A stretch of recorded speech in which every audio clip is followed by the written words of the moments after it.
नमस्कार केमन आছেন सबाई सौभाग्य प्राप्ति चैनेले आपनादेर सकलके आरो एकबार अनेक अनेक स्वागत।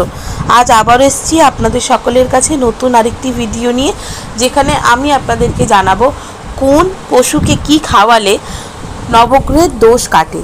ভিডিওটি শুরু করব তার আগে অবশ্যই বলে রাখি বন্ধুরা আমার চ্যানেলটিকে লাইক করবেন, ভালো লাগলে অবশ্যই বন্ধুদের সাথে শেয়ার করবেন। এই সংক্রান্ত কোনো জিজ্ঞাসা থাকলে কমেন্ট বক্সে এসে জিজ্ঞেস করতে পারেন। সাবস্ক্রাইব করে বেল বাটনটা প্রেস করে রাখবেন যাতে আমি যখনই নতুন কোনো ভিডিও দিই না কেন সেটা সরাসরি আপনাদের কাছে পৌঁছে যায়। তো চলুন বন্ধুরা ভিডিওটা শুরু করি।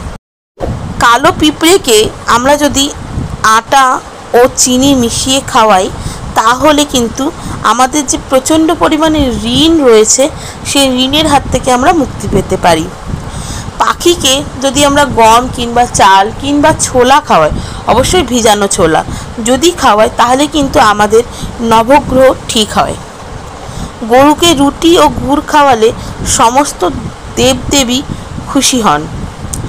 কাককে খাওয়ালে অবশ্যই কাককে যদি আপনারা রুটি কিংবা গাঁঠিয়া খাওয়ান তাহলে কিন্তু পিতৃদোষের হাত থেকে মুক্তি পাওয়া যায়। শনি সংক্রান্ত যে কোনো সমস্যার হাত থেকে মুক্তি পেতে অবশ্যই কাককে খাওয়াবেন। যদি গাঁঠিয়া পারেন তাহলে খুবই ভালো, যদি না পারেন তাহলে নিজের ঘরে তৈরি যে রুটি আছে সেই রুটি কাককে খাওয়াতে পারেন, তাহলে অনেকাংশে শনি সংক্রান্ত সমস্যার হাত থেকে মুক্তি পাওয়া যায়। কালো কুকুরকে রুটি খাওয়ালে খারাপ নজরের হাত থেকে বাঁচা যায়, এমনকি শনি রাহু কেতুও শান্ত হয়।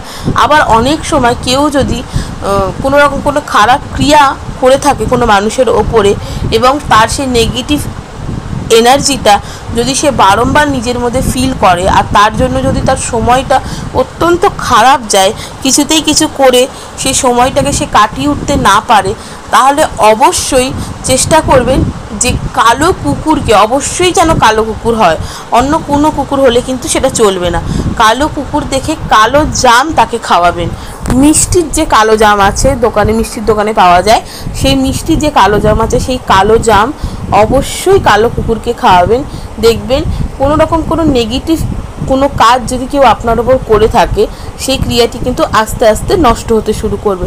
চেষ্টা করবেন প্রায় দিন এটা করার। যদি কুকুরকে আমরা কিছু খাওয়াই তাহলে কিন্তু সেটা আমাদের নিজেদের ওপরে যদি কোনো রকম কোনো নেগেটিভ এনার্জি থাকে সেই নেগেটিভ এনার্জিটা আস্তে আস্তে কাটতে শুরু করে। তাই কুকুরকে খাওয়ানো অত্যন্ত ভালো, পায়রাকে খাওয়ানো, পাখিদেরকে খাওয়ানো অত্যন্ত ভালো।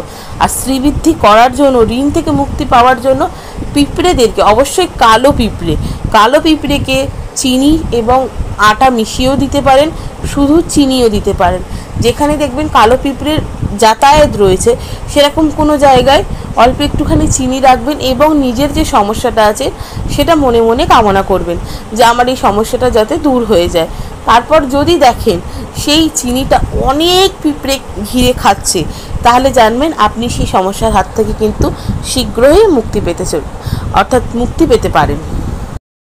কেমন লাগলো বন্ধু আমার এই ভিডিওটা অবশ্যই আমাকে কমেন্ট করে জানাবেন।